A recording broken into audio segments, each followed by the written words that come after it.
Great. Thank you very much, Mr. Young. Just a reminder to the audience, please enter any questions into the chat. We have a couple of questions. Mr. Young, I just want to remind you to take a look at some of the questions that are very long. I think. Thank you for your attention. So, any questions? Great. Thank you very much, Mr. Young. Just a reminder to the audience, please enter any questions into the chat. We have a couple of questions.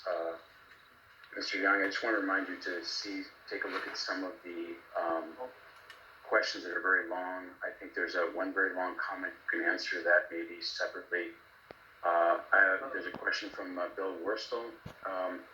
Very impressive, encouraging results. How are the prospects for real-time execution of your NN-based position and energy estimation methods looking for data compression and storage needs?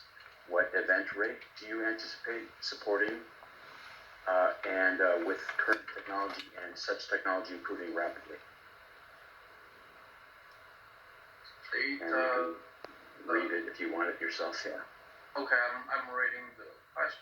Yeah. So, the data comparison, do you mean that we have a large size of data and like the storage?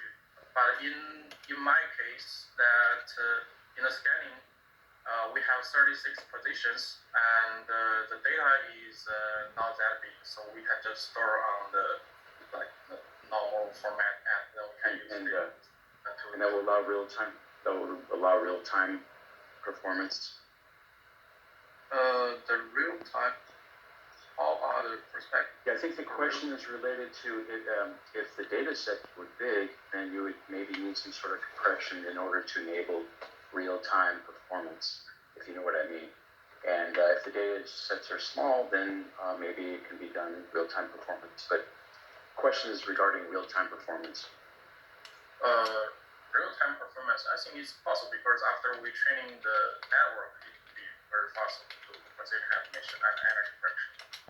Okay, and any special computational resources to do that? FPGA was mentioned, GPUs, this kind of thing. I use GPU to accelerate the computation. Yeah. That's great. Let's see, I don't see any more questions, so I have a couple of questions for you. One is, if you look at events that are right over the middle of the gap between pixels, the electric field will terminate in between the pixels. What fraction of your charge are you losing to charge that gets into that gap? You mean the charge loss in the gap? In the gap, yeah. What fraction, for an event that comes over the gap, what fraction of the charge are you losing in that gap?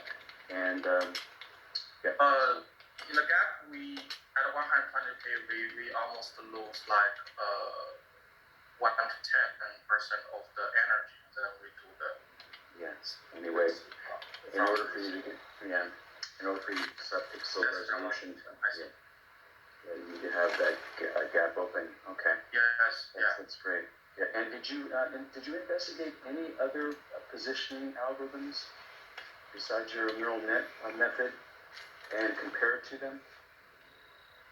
The position estimation? Yeah, did you do any other position? There's many possible position estimation methods besides neural net. Just curious if you had looked into any other ones and done a comparison. We do the weighting center, but the weighting center does not work, and we are trying to find a measure to do the position estimation. But the weighting center does not work. Okay, we need to move on now. Okay, to the next presentation. Just a reminder to look at the chat for answering the other comments and questions that appear. Okay, so basically we need to go on to the second talk, which is development